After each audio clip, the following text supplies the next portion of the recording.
Hi, this is the final part of our conversation with Dr. John Kappa about moving beyond judgment. In this final program, we talk about how to respond when you have been judged by others and ways to move forward into this space we call moving beyond judgment. Hope you enjoy the program.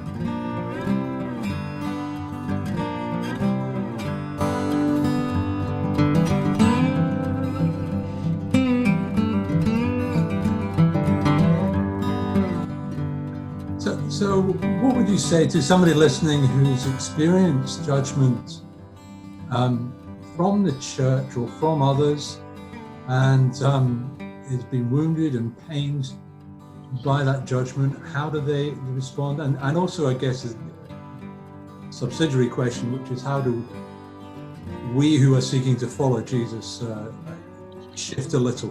What are some of the practices we can do to shift a little? Yeah. The first tragic confession we have to make is that this is not uncommon. A friend of mine said to me once that one of the biggest mission fields in the world is those who feel hurt by the church. Footnote, in many cases, it's a real hurt. In some cases, it is possible to blame the church for our own failings and our desire to leave, and I accept that happens. But let's accept on face value that all communities hurt people.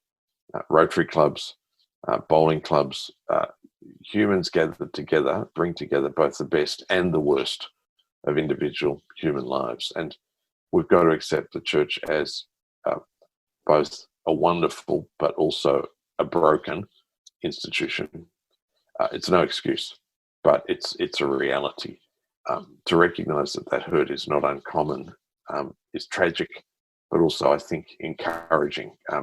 We all live in that space of broken communities. I certainly, I've met, as I know you have, Jules, with so many people who've been in that space. And my encouragement to them is to not give up, because God doesn't give up. And if it truly is God they're seeking, then the community is merely a vehicle, and an imperfect one, but one that God continues to use. So how do we get the best of connectedness with others? I think the answer to that is by giving of our best, by recognizing that it's our contribution that will be judged by, not other people's contributions. And we will actually, in the long term, be shaped better by how we've embraced the challenges, the critiques of others, than by how quickly we ran away. Though the running away is fully understandable. I put a footnote in there. There are churches, as there are families, as there are workplaces, that are downright abusive, that are toxic. A great term, I think, tragic term, but a real term. We've got to get out of those places. There's nothing godly gained by staying in a place where the paradigm is hurtful. But that's a small minority, I think. Yeah. I think that was the first part of your question. What do we do when it's been done unto us? Yes. And I guess the second part was a question about how do we who are still inclined towards wanting simple, straightforward answers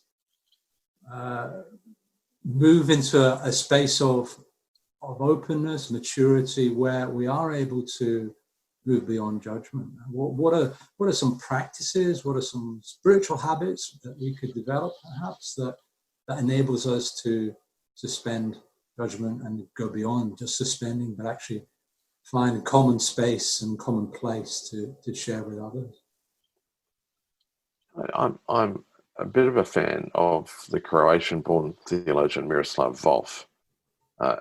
And even the title of one of his books, Exclusion and Embrace, which, is partly his story, partly his understanding of the gospel, partly his expression of what it means to be Christian community, has been pretty helpful to recognize that, one, that we've all been excluded and we've all lacked embrace, but in God's economy, we've been embraced back into a place of love. whether by the community or whether otherwise, the miracle is to see that it's God doing that. Yes. But also to recognise that it's part of our calling to be people of embrace. I'm a person who prefers to live in their own head, but over the years, I've learned that hugging is a really good thing to do when people are comfortable, all those sort of things. I've kind of tried to learn the social cues. It's because we are embodied, because we're called to embrace. And as I've learned that about myself, I've also been amazed to see how often in the scriptures Jesus touches people, those who he shouldn't have touched. And I don't mean that morally, I mean socially, the outcasts, the lepers. He holds out a hand to them. He recognizes them not for their symptoms, not for their disease, not for their situation in life, but for their humanity, for the image of God in them, if you like. He sparks that in them and they find acceptance, embrace, if you like. I think that's amazing.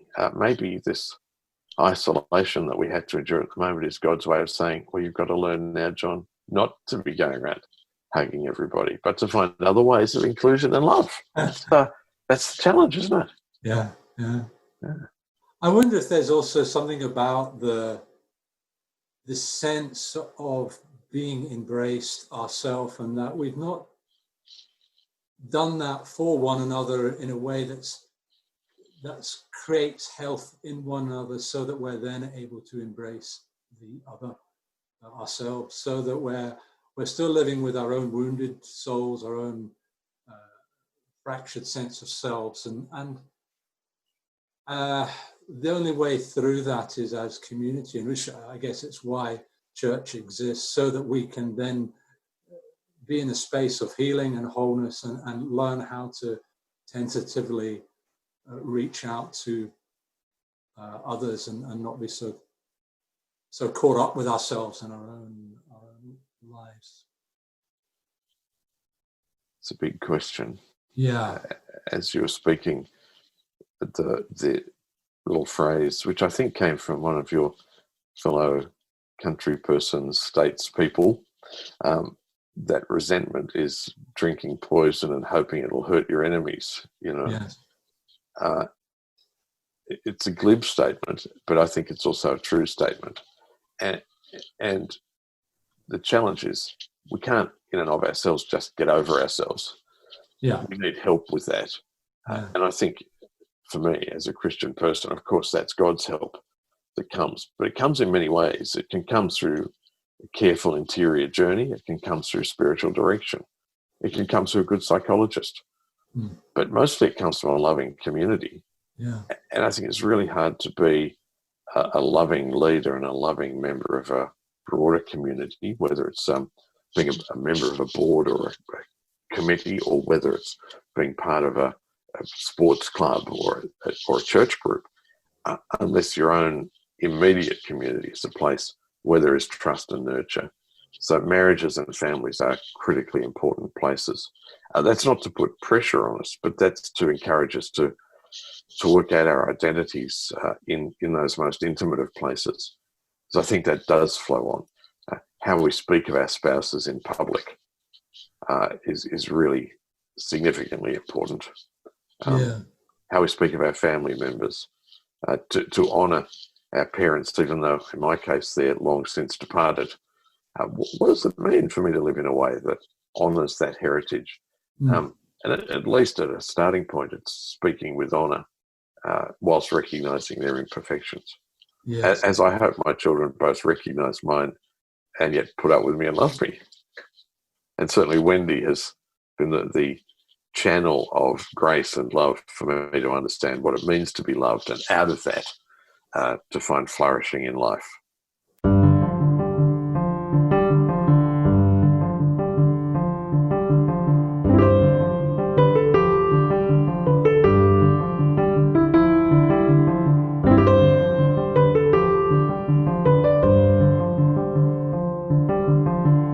And I guess it's also, for me, it's also something about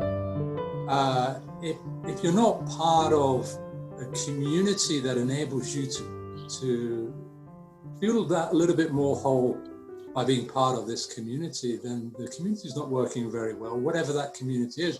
I mean, I can recall experiences, not necessarily church communities, but for example, I had a period of unemployment about 30 years ago, and we're going to a company that helped you find work or gave you temporary work, and the community I experienced from the staff members was more grace than I think I've ever experienced almost anywhere else. I mean, it's slightly hyperbolic, but there was something that stuck with me that I remember to this day, 30 years on, which made me feel better for having been in their presence. And some people are really good at that, and there's nothing spiritual or religious about it. It was just something of the grace of God in the way that little organization conducted themselves, and that common place of grace, as it were. And so finding places like that would seem to me very energizing, healing, something that can restore the soul. That's a fantastic story for a number of reasons. I mean, I too have found that incredibly powerful grace in a shared purpose, even with an incredibly diverse group of people. It's a wonderful thing. I think my parallel would also be that there are plenty of other people who can tell you terrible stories about their outplacement service or their, career counselling or whatever. Yeah. Let's recognise that we can't dismiss the whole church based on a few bad ones. We can't dismiss all employment services based on a good one or a bad one. Somehow this is the nature of human society. But as part of the wonder, the fact that you and I are talking about it after 3 decades is very, very significant. Yes. And I can relate to some. One of my most recent ones was I did the company director's course. What a nerdish thing to do. But it was an amazingly good fun time sharing with people. But it was around a small cluster. It was a tiny part of our lives. There was stuff that defined us in that room, but which wouldn't necessarily give us any reason to meet up other than that. Yeah. Whereas I think the challenge for us as Christian community is we need that sense of shared mission, and you see that happening in our local church on Monday lunches, where lunch is provided for anyone from the community who wants to come, and many do come. They come for the food, but they also come for the fellowship and the sense of inclusion. Mm. And at the end of the day, not only are those who've come fed, but those who've fed them have also been fed and nurtured in their shared mission. Now, you can focus it down to very tiny pieces of missional activity and use them to build fellowship. Well, that's not a bad thing. That's an outcome, but it's not an intention. The bigger challenge is to deal with the cluster of complexity that is the local church community, and to ask, what does this mean to belong to this? And part of the question has always got to be, what am I giving into this? I'm not simply a consumer. I'm not choosing between department stores. I'm not choosing between churches. I'm actually here.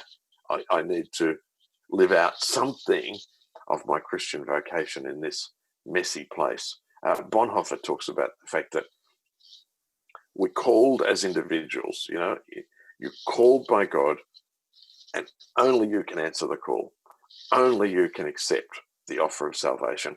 Only you will finally be judged for how you live. However, you're not called to live alone. You're called into the community. And it's in the community that we struggle, we pray, we are hurt, and yet we flourish.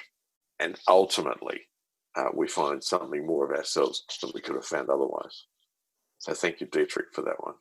Good old Dchurched. I can think of almost no better person to finish this podcast on. So thank you, John, for your time and for your input on this. That has raised a lot of questions, and questions that we'll continue to have on what it looks like to move beyond judgment, to move into healthy spaces and how we relate to others, into our world, how we remain faithful to Jesus, but also include and embrace and love our neighbor as Jesus put it. So thank you.